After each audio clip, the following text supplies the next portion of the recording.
Re-bienvenue dans une nouvelle vidéo crypto. Aujourd'hui, on va aller voir plein de graphiques intéressants.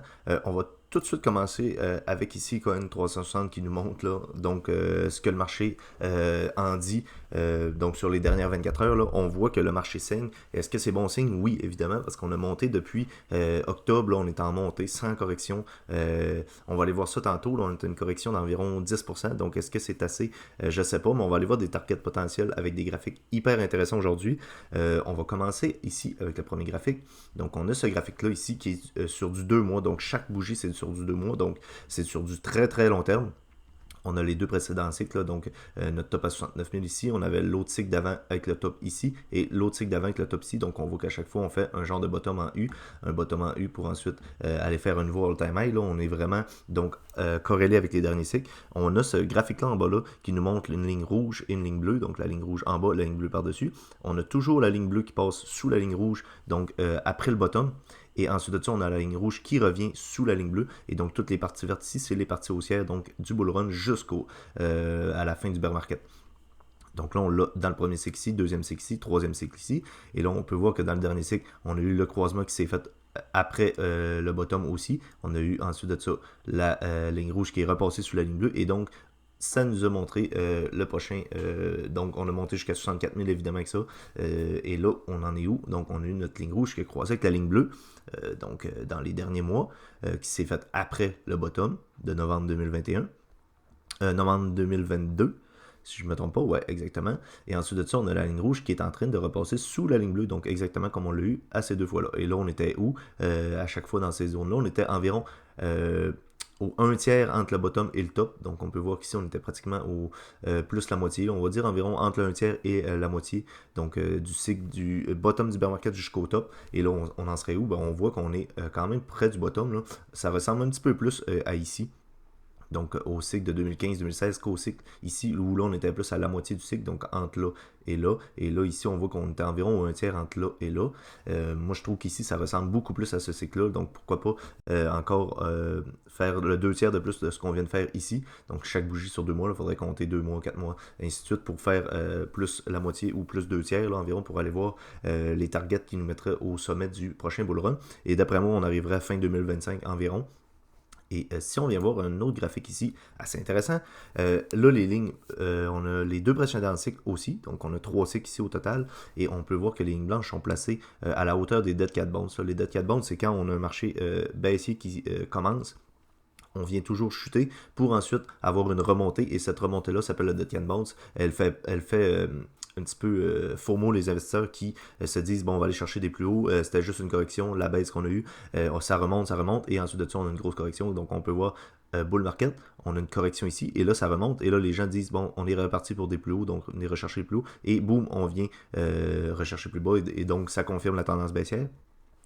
C'est des zones souvent qui sont excellentes pour vendre là aussi, hein, pour vendre pas au top, mais pour quand on a une confirmation d'un bear market qui s'en vient, donc c'est des bonnes zones aussi. Ici on a eu un top, on a eu une correction ici, on a eu notre dead cat bounce ici pour ensuite être rejeté, et là on a eu la même chose ici dans le dernier cycle, on a eu notre top ici, la descente, donc la correction, un dead cat bounce pour ensuite être rejeté. Donc les lignes blanches sont placées au niveau des dead cat bounce, et là on peut voir qu'à chaque fois qu'on vient retoucher la même zone, on est rejeté pour ensuite repartir à la hausse. Ici, on a eu la même chose. On est venu retester. On est reparti à la baisse pour venir la retester et ensuite de ça repartir à la hausse. Et là, pourquoi pas? Donc, on a une note de 4 bandes ici. On est venu la chercher en fait ici avec la mèche. On est venu la toucher. Là, on a notre correction en ce moment, et pourquoi pas repartir par la suite. Et là, on va aller voir d'autres choses après qui suit un petit peu on va dire ce graphique-là là, qui nous montre une correction. Donc, on a ça ici avec un head and shoulder, donc une épaule tête-épaule en français, avec l'épaule gauche. La tête et l'épaule droite. On a la ligne de cou ici, qui est donc la neckline, là, qui correspond à une épaule, la tête et le cou, donc la tête et l'autre épaule. Donc on a un cou, donc le cou COU, là, et à chaque fois qu'on vient briser ça, évidemment, on a une target à la hausse, donc qui correspond à cette ligne de cou-là jusqu'au bottom. Et à chaque fois, on fait donc l'épaule, tête, épaule. Là, présentement, on n'a pas encore la deuxième épaule de fait, mais pourquoi pas donc venir la faire avec notre correction, donc à environ on peut dire grosse comme ça, là, à peu près. Là. Donc, il correspond évidemment à ça.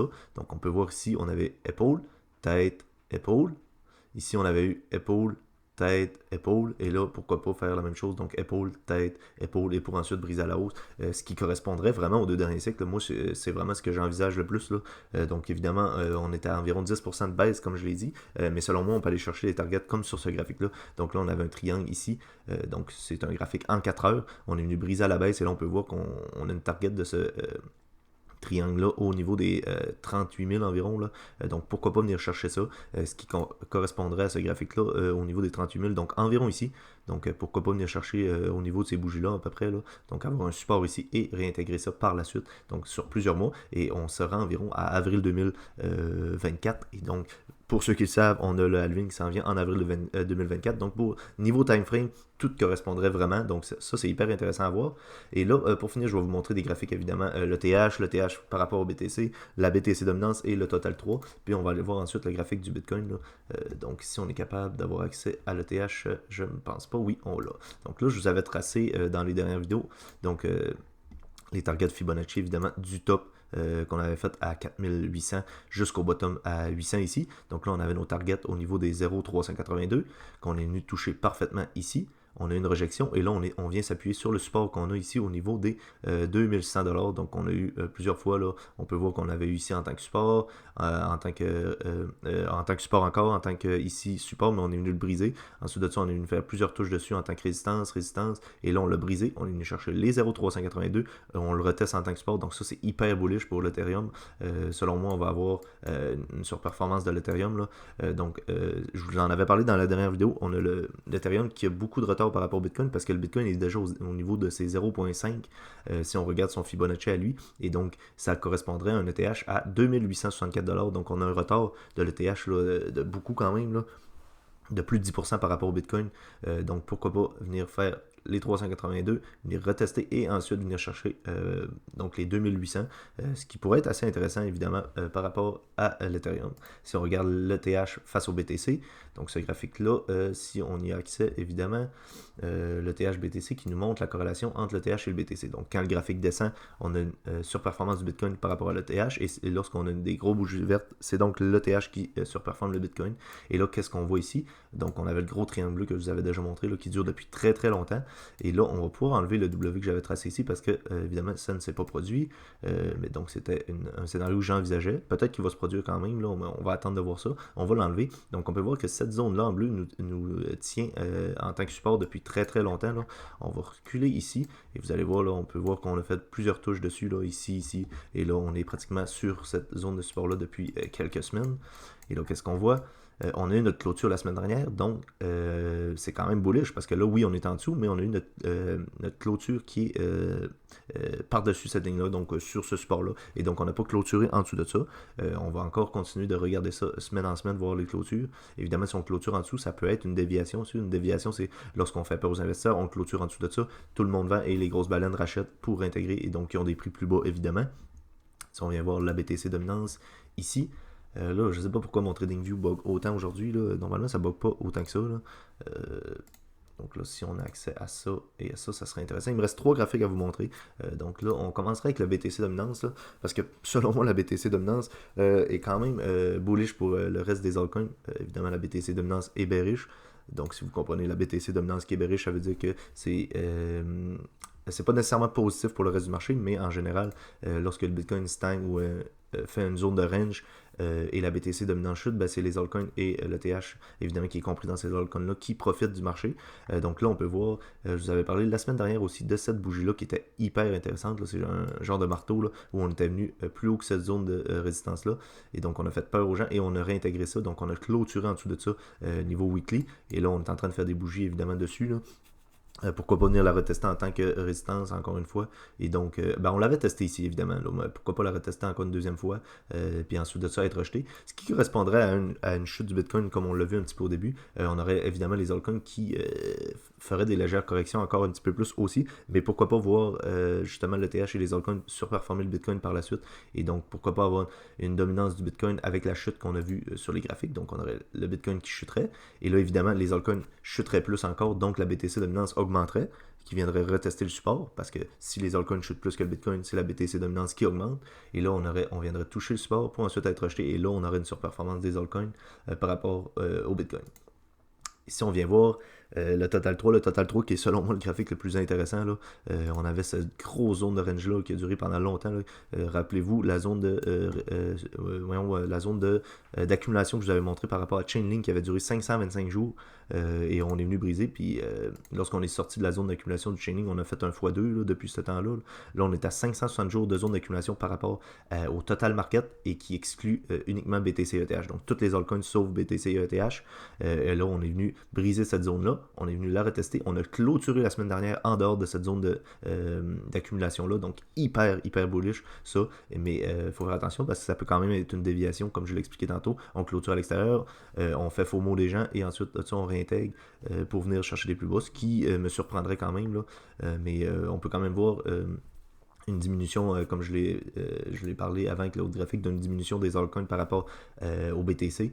Mais ça ne m'étonnerait pas qu'on ait vraiment un support ici pour ensuite exploser à la hausse, avoir une altcoin season. Et là, on va finir avec le graphique du Bitcoin ici. Donc, hyper intéressant. Je m'étais tracé plusieurs lignes. Là. Je sais que c'est pas facile à comprendre. Donc là, est-ce qu'on va être capable de l'avoir? Normalement, oui. Donc, ici. On a le graphique du Bitcoin en daily. Donc là, on avait ce genre de canal haussier-là là, qui se formait. Là. Un canal haussier qui n'est pas nécessairement bullish toujours. Là. Ça, on va fermer ça. Et là, bon, j'avais tracé cette ligne jaune-là parce qu'on peut voir qu'on était venu faire support dessus plusieurs fois. Support, résistance, pardon, résistance. Ici, on l'avait résistance aussi, mais on est venu la briser à la hausse. On est venu la tester en tant que support. Support, donc là, je m'étais tracé cette ligne-là. On est clôturé en dessous de ça en daily. Donc, c'est bearish en daily, mais par contre, en weekly, si on regarde, donc on va avoir la même ligne, mais en weekly, donc ici à peu près, là. Donc elle n'a pas bougé, on peut voir qu'on était venu en résistance. Ici on l'avait brisé à la hausse. Et là on peut voir, ça c'est la clôture weekly, donc de la semaine dernière qui s'est terminée hier, évidemment, là, à l'heure où je tourne cette vidéo, on est lundi. Donc qui s'est clôturé, on peut voir qu'on a clôturé par-dessus cette ligne-là. Donc en weekly c'est quand même bullish, mais on va voir ce que le marché nous donne, là, parce que là on peut voir qu'on est en dessous de ça, et peut-être qu'on va venir chercher, donc avec la correction dont je vous parle au niveau des 38-39 000, pourquoi pas venir tester ce support-là, et ensuite venir clôturer par-dessus ça, c'est pas quelque chose qui serait pas envisageable, là. C'est quand même quelque chose qu'on peut considérer, mais malgré tout, j'espère que vous continuez d'accumuler. Moi, pour être honnête, j'accumule plus parce que j'ai plus de liquidité à réintégrer dans le marché, mais je continuerais si j'avais les liquidités en ce moment. Donc si je retrouve des liquidités, je vais continuer à accumuler quand même parce que je trouve que c'est des zones encore assez intéressantes d'accumuler du Bitcoin et des altcoins en dessous de 60 000, on va dire. Là. Selon moi, on va aller chercher beaucoup plus haut que ça. Donc, j'espère que vous continuez d'accumuler. C'est des zones quand même hyper intéressantes et on va se retrouver au bull run ensemble dans 2 ans et on va avoir des profits incroyables et on va pouvoir partager ça ensemble parce qu'on était là depuis le début et donc on a vécu le bear market pour ceux, je parle à ceux qui ont vécu le bear market, là. Ça a été un bear market quand même assez incroyable, mais on s'en sort tranquillement pas vite. Là, malgré le fait qu'on a eu un bear market, ici on peut voir qu'on est en grosse tendance haussière, et là la correction qu'on a eue la semaine dernière, c'est rien. Là. On prend le top ici, et on va chercher où ce qu'on est en ce moment, on est à moins 7%, et on va au plus bas qu'on est allé chercher, on est à moins 10%, donc c'est encore rien, là. Ça ne m'étonnerait pas qu'on aille chercher du moins 30%, là, ce qui est arrivé plusieurs fois dans les cycles précédents. Donc j'espère que la vidéo vous a plu, n'hésitez pas à laisser un j'aime, un commentaire sur des sujets de vidéo, sur des avis que vous avez par rapport à ces graphiques-là. Donnez votre avis par rapport au marché. Est-ce que vous êtes bullish, bearish? Sinon, abonnez-vous aussi pour suivre ces vidéos-là. Nous, on se revoit la semaine prochaine. D'ici là, prenez soin de vos investissements. Bye.